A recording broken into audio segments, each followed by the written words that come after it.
7h56, Thomas Soto.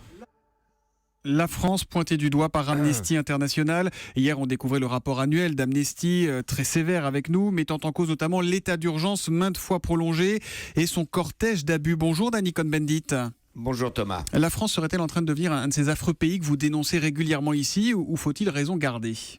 Non, c'est pas un affreux pays, mais c'est un pays qui a des problèmes avec le fonctionnement démocratique, comme dans toutes les démocraties. C'est pour ça qu'il existe des institutions comme le défenseur des droits de M. Toubon. D'ailleurs, c'est intéressant, Jacques Toubon, quand on dit droite-gauche, il y a pas, on peut faire la différence. Jacques Toubon, un homme de droite, qui parle en défenseur des droits comme un homme de gauche. Donc, vous voyez, les choses évoluent.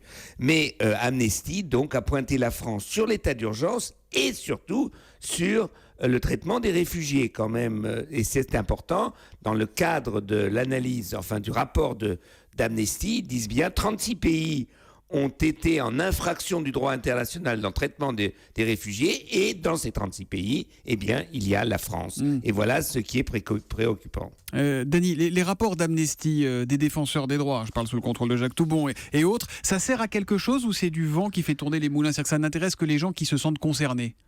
Ah non, je crois que c'est un débat qu'il met sur la place publique. Rappelez-vous le rapport de Jacques Toubon sur les flashballs, il en a parlé. Rappelez-vous de la conférence qu'il a organisée sur les enfants migrants à l'UNESCO. Eh bien, c'est important parce que ça met le doigt là où ça fait mal. Mais je crois qu'il faudrait que ce genre de rapport soit discuté à l'Assemblée nationale ou par une commission et qu'il y ait après une recommandation au gouvernement ou à la société après cette discussion du rapport du défenseur des droits ou du rapport d'Amnesty International. Jacques Toubon, un mot en réponse à Dany ? Je veux dire simplement que ce qui est dit par Amnesty International c'est traduit dans les rapports qu'on a fait notamment sur la situation de Calais, sur le démantèlement de Calais, sur la situation des mineurs à la suite du démantèlement de Calais, où nous montrons très bien que les droits fondamentaux de ces personnes, adultes ou enfants, ne sont pas vraiment respectés. Et ben voilà, les temps changent, il y a un axe clair qui est Toubon, Cohn-Bendit ce matin sur Europe 1. Merci Dany d'avoir été en direct avec nous et à demain matin, 8h moins 10.